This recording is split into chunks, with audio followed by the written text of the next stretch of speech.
but everything is lined up, ducks in a row, dying ducks in a row. If the ducks are fiat currencies, they're all in a row and they're all going to be shot.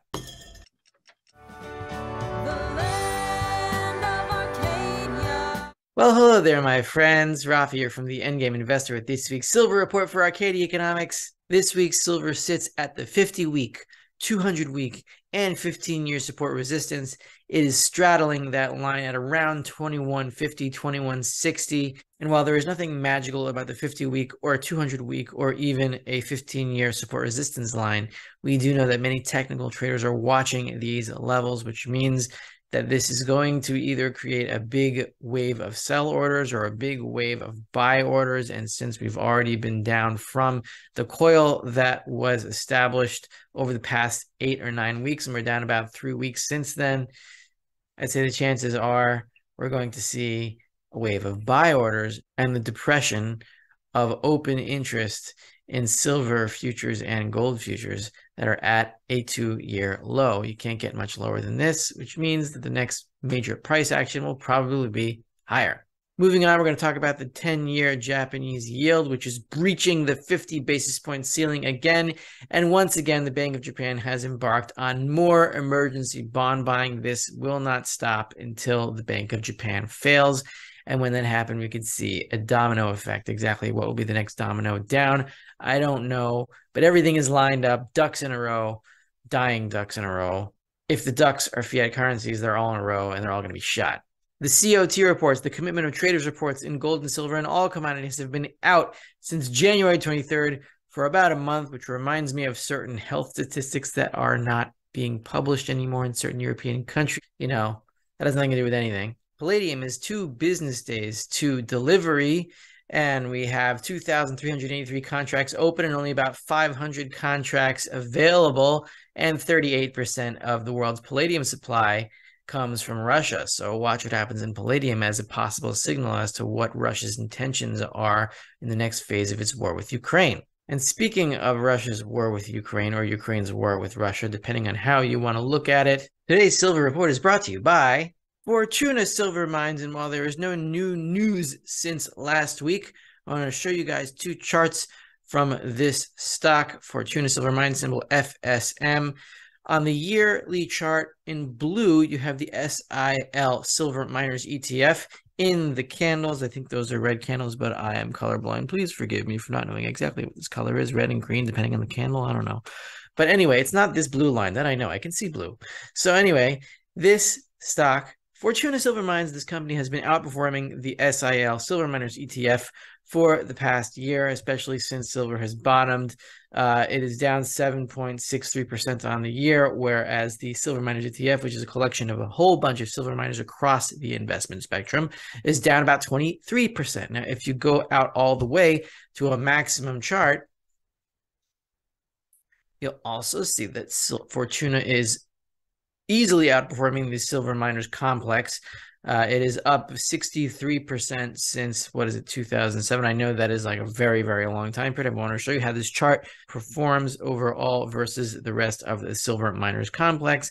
And though it is more volatile up and down, as any single silver miner would tend to be over a collection of them, it does outperform over the short term and the long term. And that is the point I wanted to try to make here.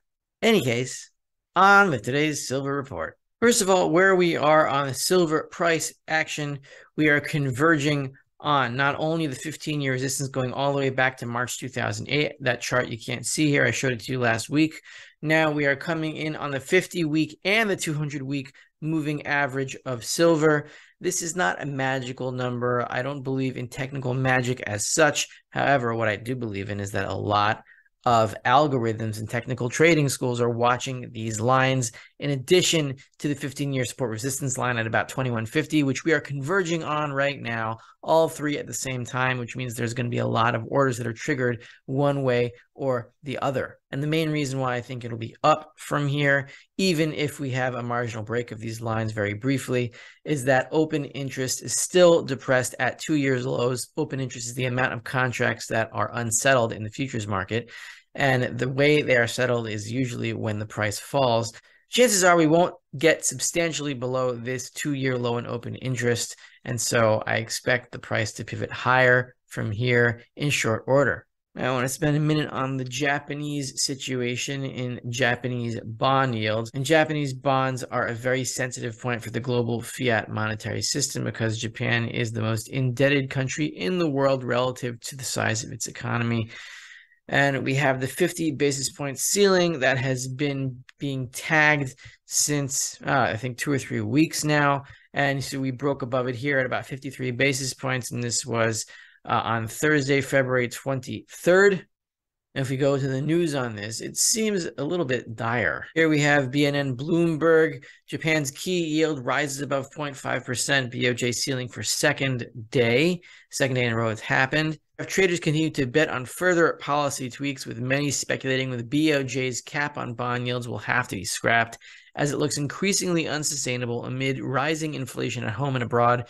Investors are trying to get a sense of whether Ueda, the new BOJ head that will take his office in April, a former BOJ board member, is more of a dove or a hawk. The truth is, it doesn't matter what he is or what he does.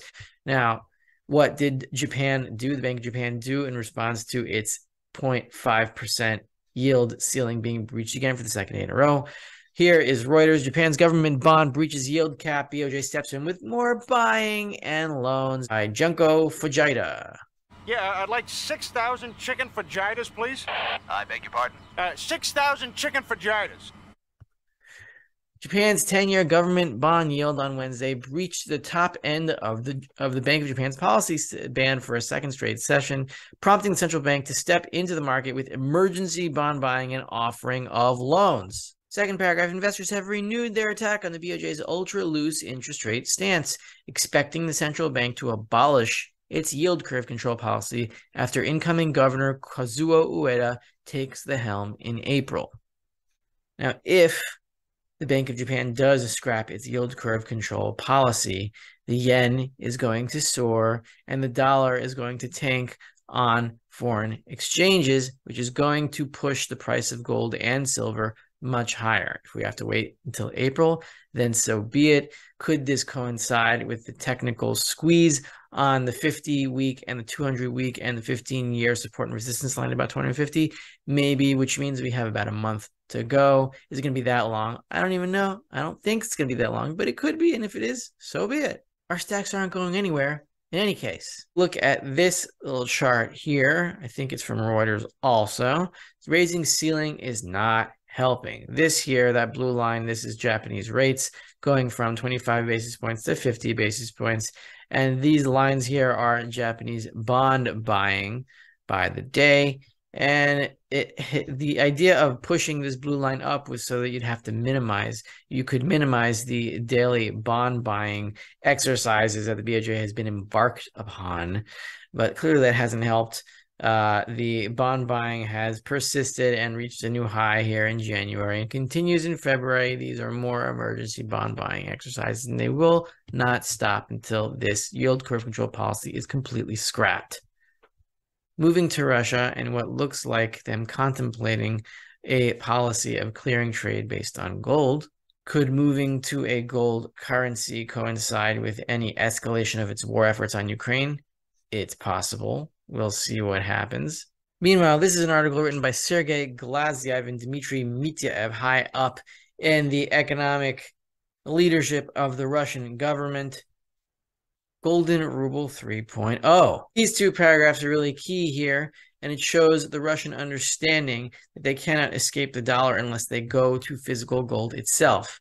Here he says, Russia's transition in relations with friendly countries and trade in national currencies is the right tactical decision, but not a strategic one. So basically using other currencies other than the dollar is a tactical decision, but not a strategic one, meaning it won't change anything long term. How? Why? They understand. If pricing continues in dollars on Western exchanges, trade flows are insured by British companies, and there is no real decoupling from the Western distorting mirror derivative pricing schemes. Right. So even if you use other currencies that are not the dollar, You are still not escaping the dollar because those other currencies are backed by the dollar themselves. In the face of unprecedented sanctions pressure, he continues, Russia's task is not to learn to play by the crooked rules of the West, but to build transparent, mutually beneficial rules of the game with friendly countries to create their own pricing systems, exchange trading, and investment. And gold can be a unique tool in the fight against Western sanctions. Fixing the price of oil and gold at the level of 2 barrels for 1 gram will increase the price of gold in dollars by 2 times, calculated the strategist of Credit Suisse, Zoltan Pozsar. So you got these Russian economic advisors quoting Zoltan Pozsar of Credit Suisse, a bank which is on the verge or already collapsing, but that's a different story. And so we see here that Russia is indeed contemplating moving to a gold currency. And while governments and central banks can move to gold, when that happens, the public, of course, will move to what? To silver. That is the public currency when central bank currencies move to gold. And finally, as a proxy for what might be going on in Russia and the plans regarding Ukraine and how that might affect the monetary system, it is important to keep in mind what is going on with palladium as we head into delivery for that metal at the end of this month, which is in 2 more business days. This is the mine production of palladium worldwide in 2021 by country. Russia has 74 tons of a total, I think, of 206 or 207 or something. I added it all together a few minutes ago, but we'll save from doing that on screen. I think it's about 38% of all palladium production comes from Russia. So if we see big deliveries of palladium on the delivery day in 2 business days from now, that would mean that these traders or these holders of those warrants are expecting supply disruptions from Russia, possibly because they will be escalating their war efforts against Ukraine, which will worsen economic sanctions and put the palladium supply at risk. This is speculation on my part. We're just going to watch palladium to see if it is predicting a possible escalation in the war, which by extension could mean that its plans to monetize gold and therefore for the public to monetize silver could be accelerating. Here is the palladium chart from the CME, palladium derivatives. We have at close open interest in March, palladium 2,383 contracts, and it will probably be less by the time you're watching this because this goes down every day, and there's 3 business days now, but 2 business days by the time you're watching this. There is only about 550 contracts worth of palladium, all supply available on the Comex. So if that gets depleted this month because of a possible escalation in the war between Russia and Ukraine, then things could be ratcheting up. Russia is clearly contemplating returning to gold as a settlement medium for its trade partners. They have cut the value-added tax on gold for its citizens, and they have turned into a nation of hoarders, which is a very good sign. And if you like this video, then sign up for a 2-week free trial of the Endgame Investor or become my patron on Patreon. You will get a weekly biblical commentary on economic and monetary policy topics from 3,000 years ago, which gives some interesting perspective on what's going on now. It's just a much bigger playing field. And as always, I'll see you guys next week.